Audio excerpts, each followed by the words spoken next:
We praise holy, holy. We praise goodness and mercy.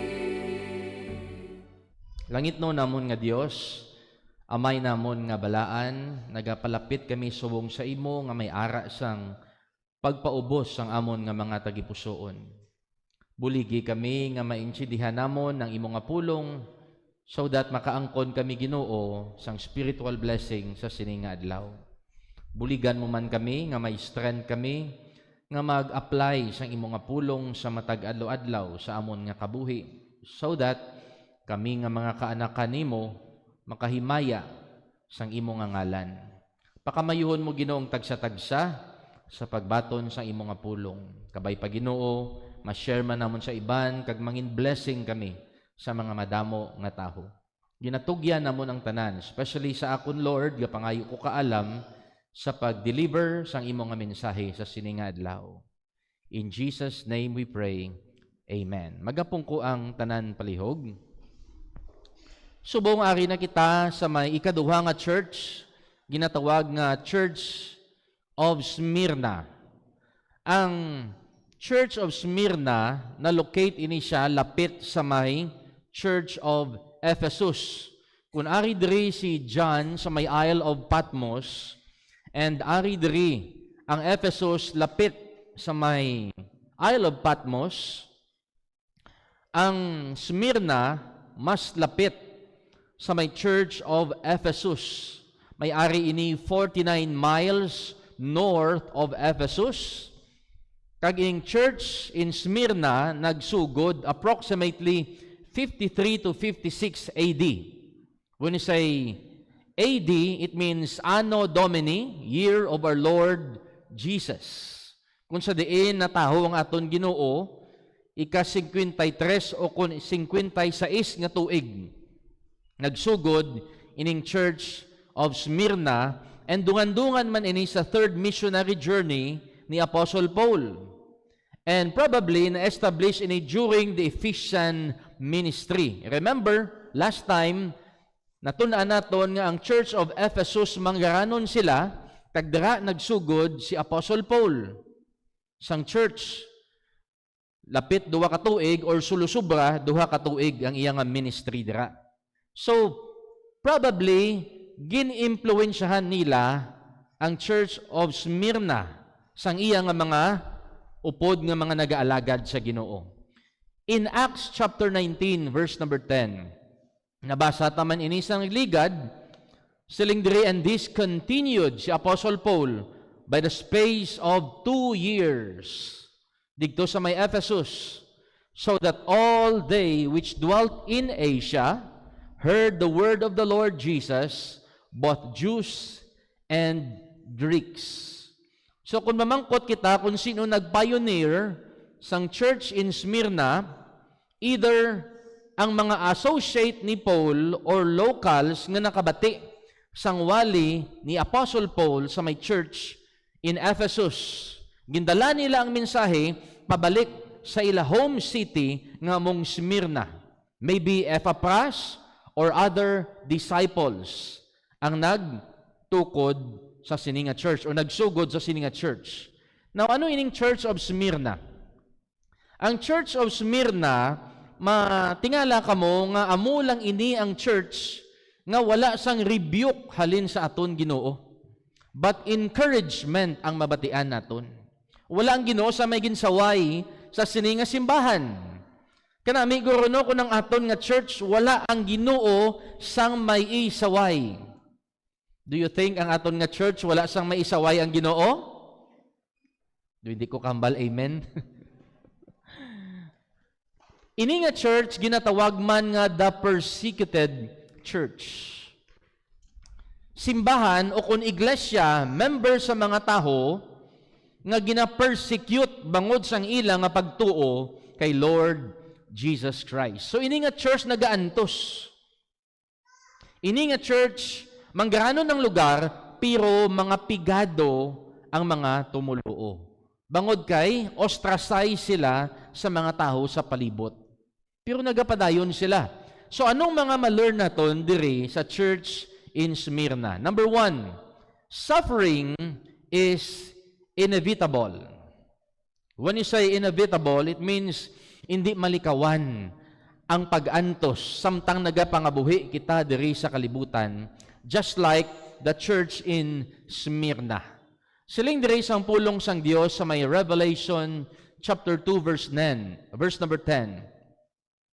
Si Jesus mismo nagsiling, "Fear none of those things which thou shalt suffer." Ikaw bala subong nagaantos? Ikaw bala subong gina-persecute? Ikaw bala subong ginahingabot sang imo palibot? Siling ni Jesus sa imo, "You fear none of those things which thou shalt suffer.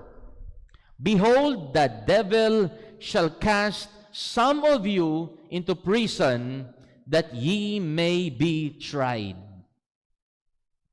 Kung ikaw isa ka matudtuod nga tumuluo kag sumulunod ni Lord Jesus Christ, kag nagapangabuhi ikaw sang insakto kag Dios nun nga pagpangabuhi, sigurado gid maagyan mo ang persecution. Si Prophet Jeremiah, kung lang tawon mo ang iya nga kabuhi, bangod kay ginsugo siya sang Dios nga magwali sang kamatuoran, hambal sang Ginoo, ihambal mo, iwali mo ang mga nakita mo nga vision halin sa akon. Ginwali ni Jeremiah, ginhambal niya sa hari, ginhambal niya sa mga tag-as nga opisyal sang ilang nga gobyerno, nga sulungon kita sang Babylon. Kag sunugon ining aton nga ginharian, gubaon ang aton nga mga pader. Siling sa mga taho, traidor ka! Sino makasarang sang aton nga army? Anak kita sang Dios, hindi na matabo sa aton. Wala sila nagpati kay Jeremiah, ginhulog nila sa may dungeon. Kag ang mismo upodya nga alagad sang Dios gintampa sa, kag ginkastigo. Bangod sang kamatuoran, ang mga taho sa palibot maga-persecute sa imo bangod sa ginahambal mo nga matuod. Si John the Baptist, among forerunner ni Jesus Christ, nagwali. Pangbiraya to mga Pharisee, pangbiraya to mga priest. And then ginbiraya man si King Herod. Ang imo na nga ginahimo, hindi insakto. Kaya ginakuha mo ang asawa sang imo nga utod. Papriso sa ni Herod. And then, ang kirida ni King Herod, may bata. Nagsaot-saot sa birthday ni Herod. Baw nalipay gid si Herod. Ang balya, ano ang imo gusto pangayoon, kay bisan katunga sang akon ginarian, ihatag ko sa imo. Gin-coach sang nanay, pangayua ang ulo ni John the Baptist. Ginpangayo ang ulo ni John the Baptist, patay si John the Baptist. Why? Bangod kay nagawali siya sang kamatuoran. Sa NBA, kilala nyo ni nga tao, si Jaden Ivey, ang player sang Chicago Bulls. Hindi siya komporme ng NBA nag-honor sang LGBTQ. May ginpost to siya or naghambal siya or nag-walk out. Anong natabo sa iya? Ginwave siya sang ilang nga team kagindula ang ilang nga kontrata. Siling niya, ginwave niyo ko, pila kadlaw, kung ara ka mo sa imperno, ma-wave man ko sa inyo.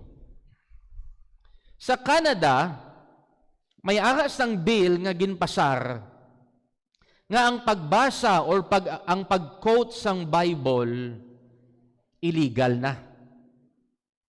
So, natingala ka? Siling diri Canadian MPs, magambali ka nga MP, it means Member of Parliament, pass Radical Bill C9. Ang C9 nga bill, known as Combating Hate Act. Galing lang, kung mabalaan nila nga kontra ikaw sa mga LGBTQ, kag mga nagakot ikaw sang Bible nga maka-offend sa ila, nagimo ka na sang krimen kag prisuhon ikaw.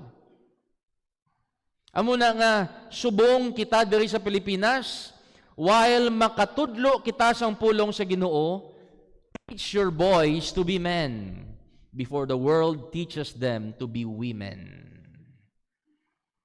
Amen? Sino na matudlo sa ila pila ka adlaw? Si Pope Leo nagwali and na cover ini. Naghambal siya nga si Jesus kuno naghambal sa aton, gin-quote niya sa Bible sa may Matthew 5 verse 9, "Blessed are the peacemakers, but woe to those who manipulate religion in the very name of God for their own military, economic, or political gain, dragging that which is sacred into darkness and filth." Din ini nga verse sa Bible. Ang unang line, "Blessed are the peacemakers." Pero ang next phrase, hindi mo na makitaan sa Bible. Nga ginimo yan kay ginakontraya si Trump. Kay kuno ginbombay ang Iran. Pero wala siya pakialam nga may mga Christians na ginapamatay sa iban nga pungsod. And then visit siya sa may Algiers in Africa. Sugidan niya to ang mga Christians sa Africa nga, hindi ka mo magkadlok sa Islam, while ang mga Christians sa Africa nagkalamatay na to gani. Siya pa matudlo. In Matthew 5:9, silang ni Jesus, "Blessed are the peacemakers, for they shall be called the children of God." Ginliso ginimo-imuan niya, sugpon ang pulong sang Dios. In 2 Timothy 3 verse 12, klaro nga ginhambal ni Paul, "Yea, and all that will live godly in Christ Jesus shall suffer persecution." So, sa tanan nga ari diri sa nakabati, you ask yourself, ako bala gina-persecute? O kung ako bala wala gina-persecute? Kung wala ikaw gina-persecute, balaan mo ng sabat kung ano na. Kay ang mga nagapangabuhi, Diyos nun, kay Kristo Jesus, amo lang ang gina-persigar. Because of truth nga ila ginahambal. Kag ang truth dapat maghambal ini ang church. Kay ang church ang ginbilinan sang Dios nga magtindog sa kamatuoran. Makit-an man na naton sa may 1 Timothy 3:15.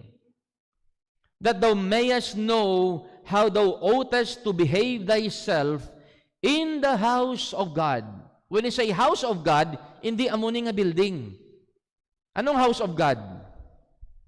Ha? Ari. "Know ye not that your body is the temple of God, and that the Spirit of God dwelleth in you?" This is the house of God.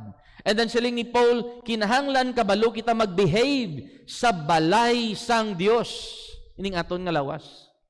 Which is the church of the living God. Kita ang church of the living God. Ano kita? The pillar and the ground of the truth.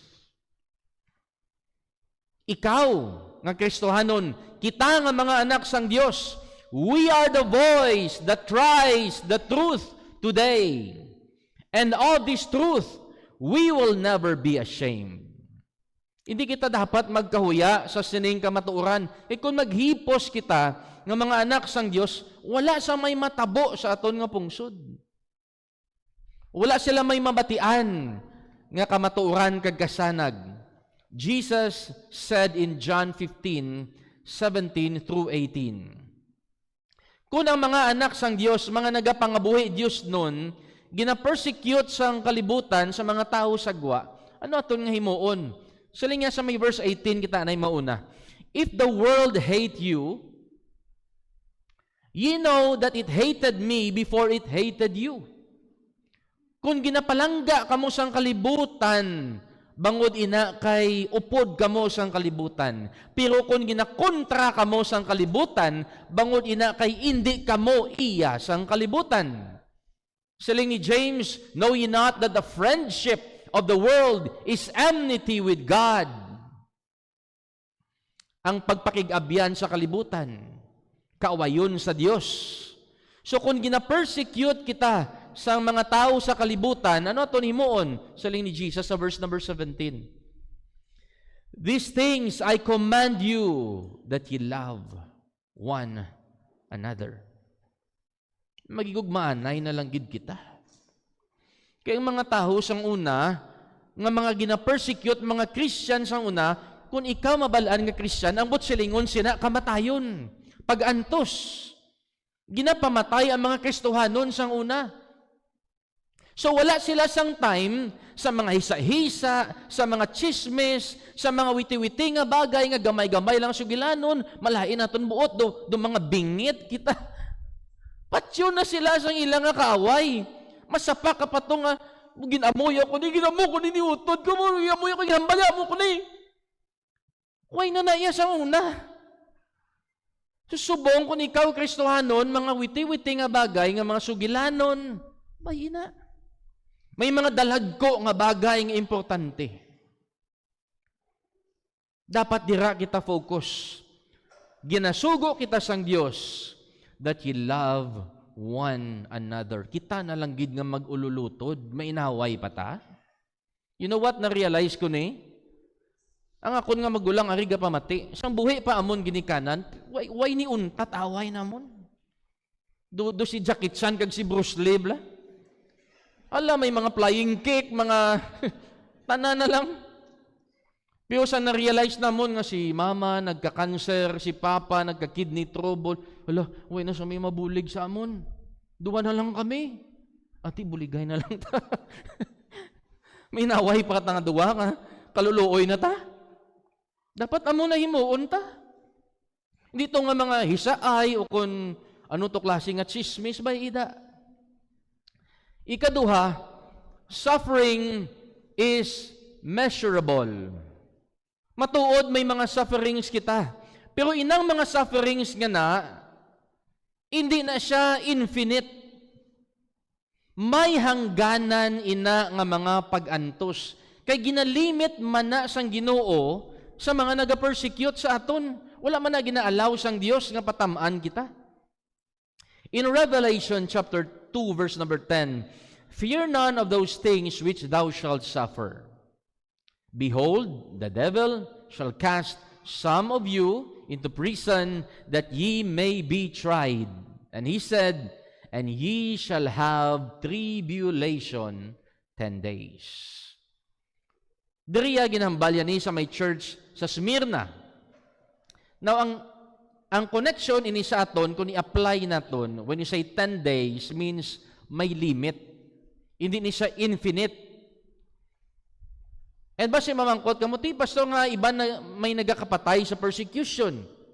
Yes, may nagakapatay. Because ginalaw ina sang Dios to lay the foundation nga ang mga nauna nga mga Kristohanon, amo to, ang ila gini-invest, amo to kamahal ang ila nga pagsugod. Amo to kabudlay ang ila nga pagsugod. Ginset sila sang Ginoo nga example sa aton tanan. Si James, the brother of John, napatay siya bangod kay ginutdan siya ulo ni King Herod. Makita niyo na sa may Acts chapter 12. Si Thomas, ina ba lang kilala niyo si Thomas? Ang ginabubo niyo sa litson. Napatay siya sa may India. Ginbangkaw siya hasta mapatay. Si Simon Peter, paano siya napatay? Gin-crucify siya upside down.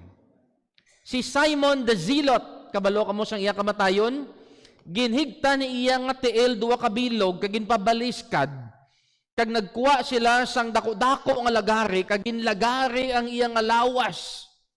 Ginimo siya pinakas. Amo nang iya kamatayon. And an early Christians, ginpakaon sa mga leon, ginsugba nga buhi hasta mapatay, kag grabe. Ginatorture sila, pero napatay sila nga nagaambahan sa pagdayaw sa aton nga Dios. In Acts chapter 1 verse 8, antes si Jesus magkayab sa ibabaw, nagpakita siya sa iyang mga apostles. Sila nga diri, ye shall receive power, ability, after that the Holy Ghost is come upon you. And ye shall be witnesses unto me. When you say witnesses, sa Greek ginatawag nga martus. It means, ano ganing martus sa English? Martyr.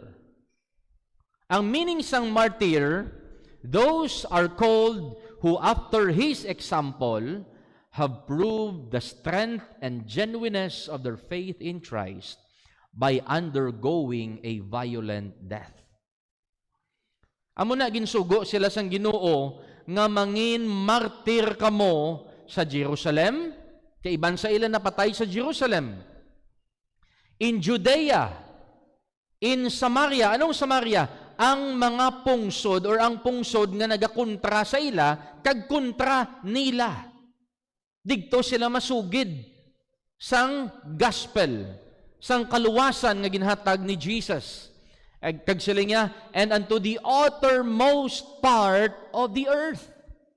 Sa bilog nga kalibutan, himuon yun nga mag-antos sa akon nga ngalan para sa kaluwasan sang madamo.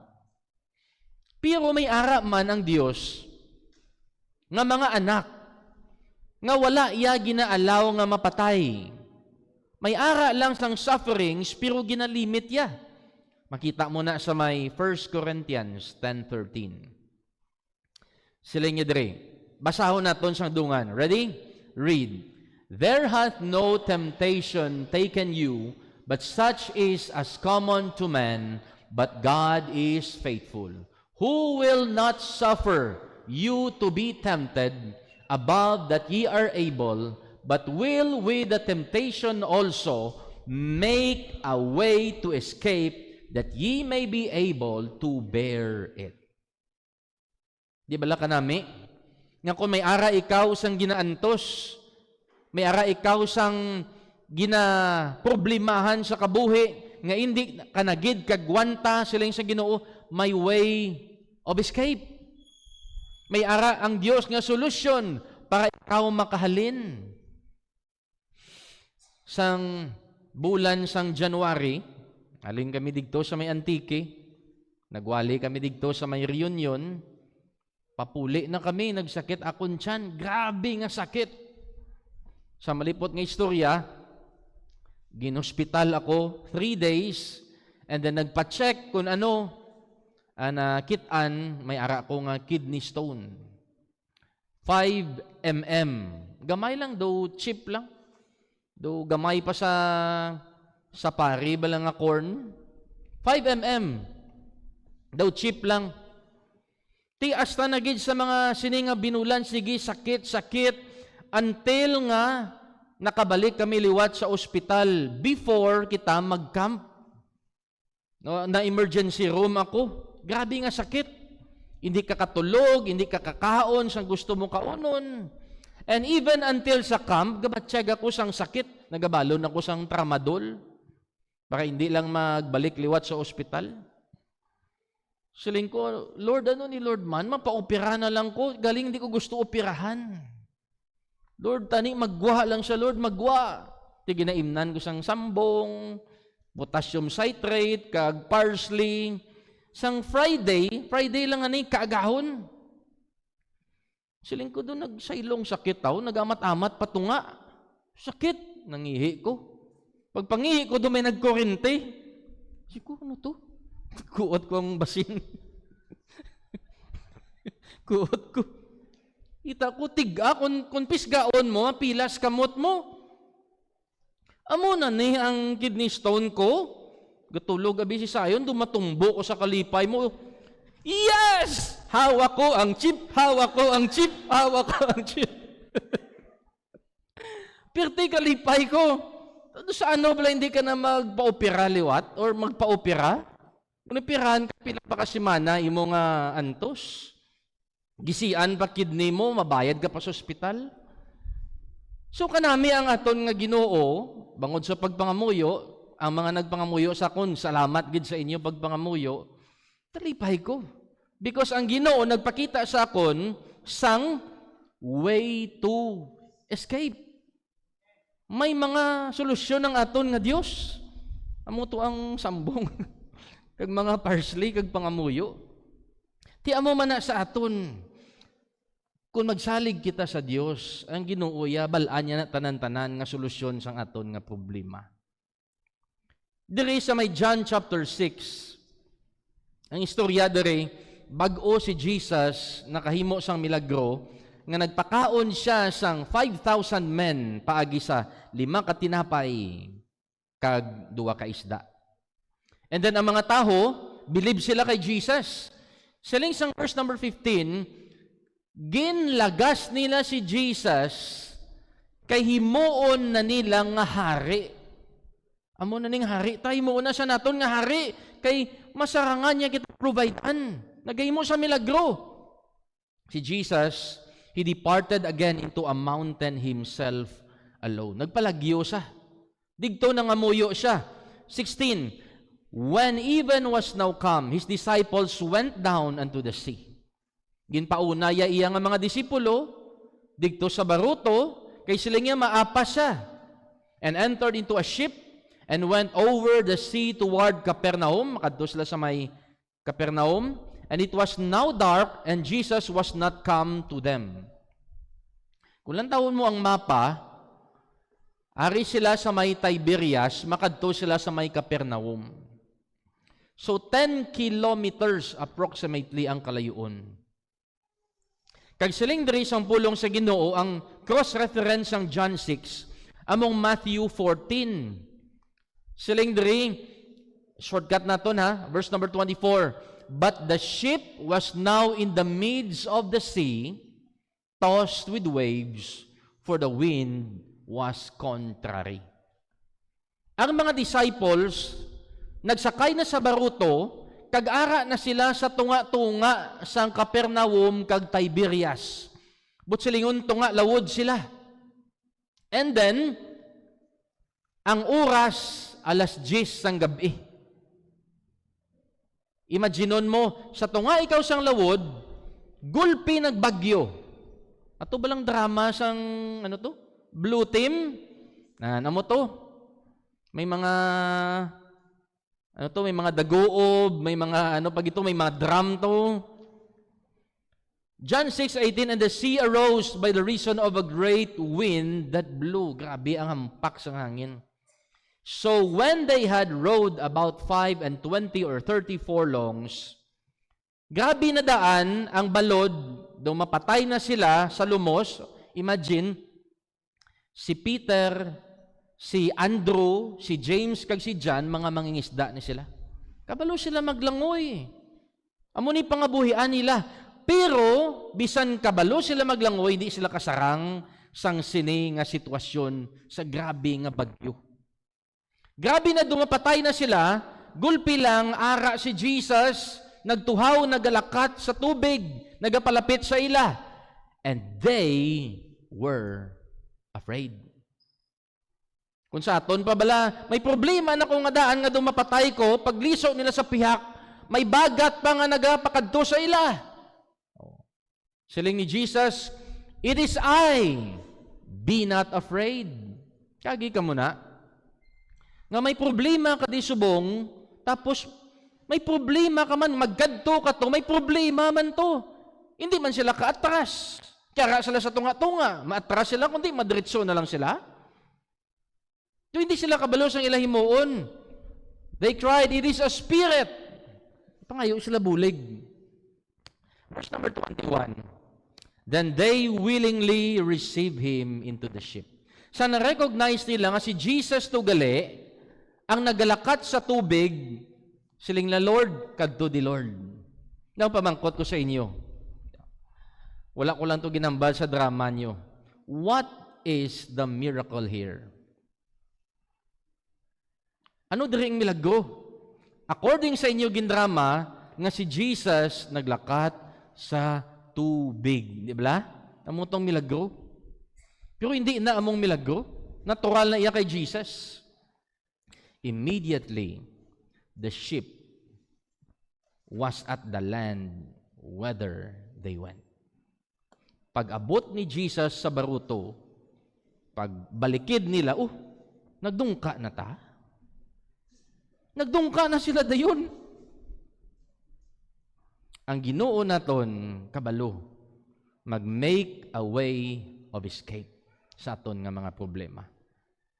May limit ang sufferings naton, hindi infinite. Measurable ang aton sufferings. Number 3, suffering makes us valuable. Nga kinanglan nga may mag-abot nga suffering sa aton, because kung wala sa mga pag-antos, pagtilaw, or testing sa aton, hindi man kita maka-learn, kag hindi man kita mag-grow, kag magapalapit sa aton Ginoo. In God's economy, kag ginamo ni ginpamangkot naton, kung anong balasihan sa pagiging manggaranon, in God's economy, faith is the highest currency. Ang pagtuo, amo ang balasihan sang Dios sa pagiging manggaranon naton. And persecution reveals a wealth that cannot be taxed or stolen. Kung may pagtuo ikaw, hindi ikaw pwede taksan ni rekto o kung sang gobyerno sang Pilipinas. Di na madula sa imong pagtuo mo. That is why kung may ara kita sang ipapanuble sa aton kabataan, amo ang pagtuo sang mga ginikanan. Kung lawlaw ang ginikanan sa pagtuo sa Dios, siguraduhon mo, ang bata hindi makakilala sa Ginoo. Revelation chapter 2 verse 9 and 10, I know thy works, siling sa Ginoo.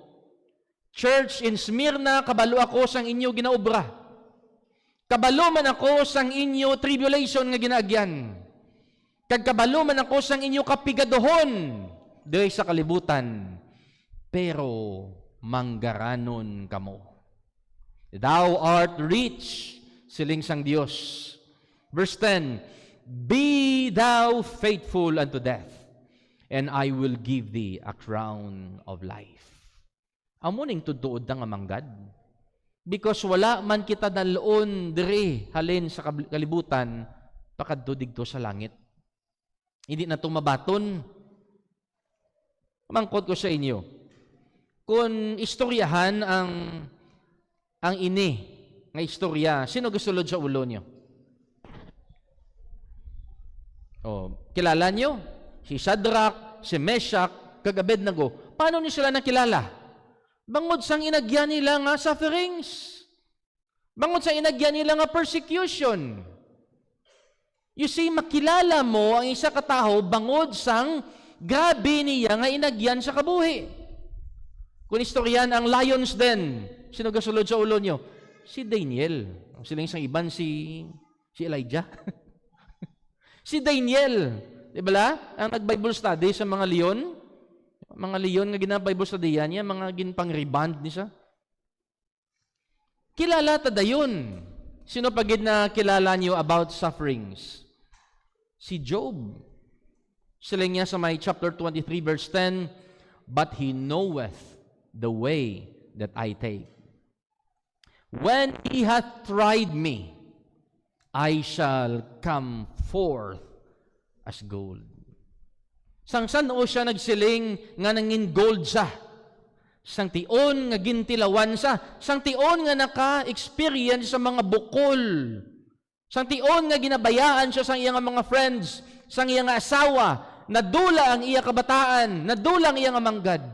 Digto siya nagsiling, I shall come forth as gold. Remember, manggarano na nga daan si Job. Sang mayo pa iya pangabuhi. Pero sang nadula ang tanan, digto pa lang niya na-realize, amo ni gali ang akon nga manggad. Sang pagabot sang sufferings. Because faith is the measure of true wealth. Ang mga early Christians nga wala nila ginadinay ang aton nga Ginoo bisan kabaylo ang ila kamatayon because kabalo sila sa matudtuod nga manggad.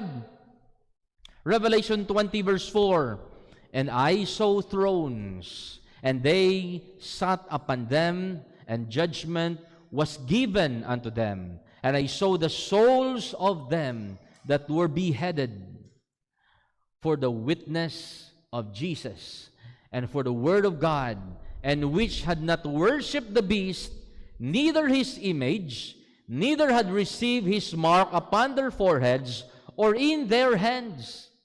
Gamay lang nga lesson, no? Do you think ang beast nga ginhambal sang Revelation tutuod gina sa nga sapat iya tsura? Sino nga tao sa subong nga panahon, sino nga tao maluhod sa sapat? Amo na gani nga kadamo sa mga ginapanghambal sa Bible nga abi naton amo na gid na. Pero hindi pagid gali amo na. Ang aton nga himuon bantay kita sa mga nagakalatabo subong sa kalibutan para hindi kita madayaan. And then siling diri, and they live, ang mga wala nagsunod sa panulay. Wala nag-compromise, ang nag-stand sang ilang faith, ang mga nag-antos, nanging martyr kay Jesus. They lived and reigned with Christ 1,000 years. Digto sila maga-enjoy sang 1,000 nga tuig sang ilang manggad. Siling ni James sa may chapter 2 verse 5, Hearken, my beloved brethren, hath not God chosen the poor of this world rich in faith? Ang mga pigado diri sa kalibutan manggranon sa pagtuo. Ang problema ay pigado na tangadaan diri sa kalibutan, pigado pa aton nga pagtuo. Paano na lang na? And heirs of the kingdom which He hath promised to them that love Him. Digto tayo manggranon sa ginarian sang aton nga Dios nga hindi na gid matumba.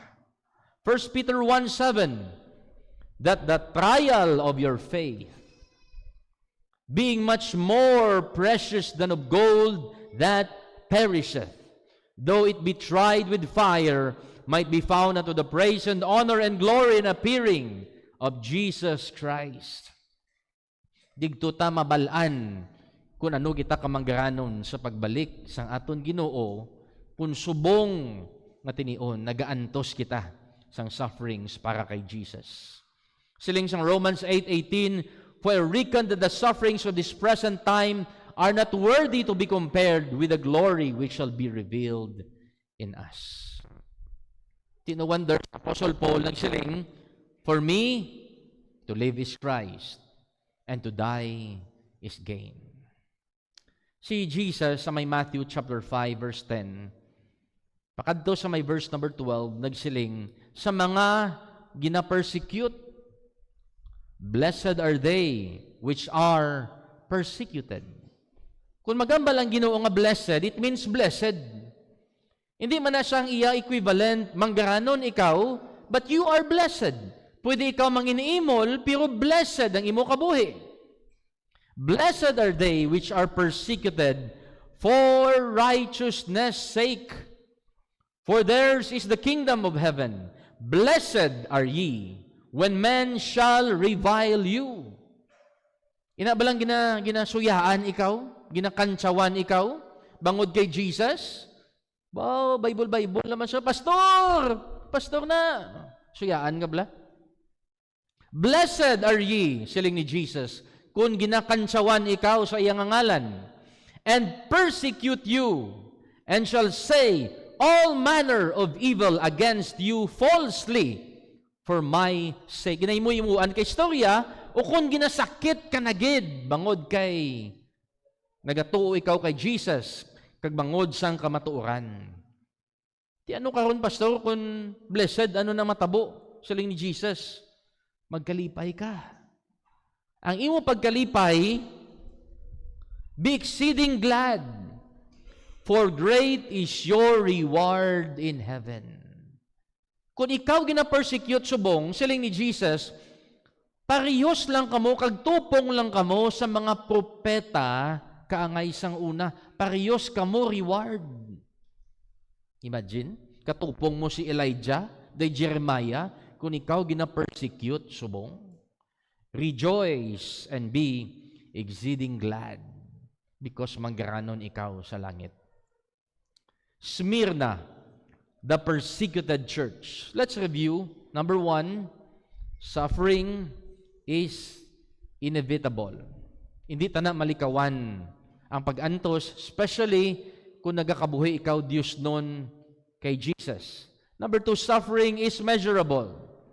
May limit ang aton nga pag-antos diri sa kalibutan.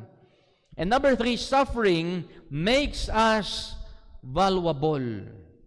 Kung may mga ginaantos kita, masalamati ang Ginoo. Kay nagaproduce ina sang reward nimo pila ka adlaw. God doesn't promise a storm-free life or a wealthy life. He promises us a storm-proof life that will bring us riches in eternal life. Mga muyo kita. Langit no namon nga Dios, ginapasalamatan gid namon ang kasanag sang imo nga pulong nga gintudlo sa amon sining adlaw. Kabay pa Ginoo sa tanan nga nagaantos kag nagatubang kabudlayan kag persecution sa ilang nga kabuhi. Kabay pa Ginoo ini nga mensahe makahatag sa ila sang kusog kag paglaom nga ang amon Ginoo nga ginaantos diri sa kalibutan, especially sa imo nga ngalan kag ministry kag sang imo nga gospel. May ara Ginoo sang kabayaran, may ara sang manggad nga baylo sa kabuhi nga ginapaabot namon. Lord, buligi kami Ginoo nga mangin matutom. Buligi kami nga maghulat. Buligi kami nga magantos, mangin matutom. Mangin matinuohon sa imo nga mga promesa. Kay kun hindi kami Ginoo magantos sa imo nga ngalan, wala kami Ginoo sang batunon nga padya sa imo nga pagbalik.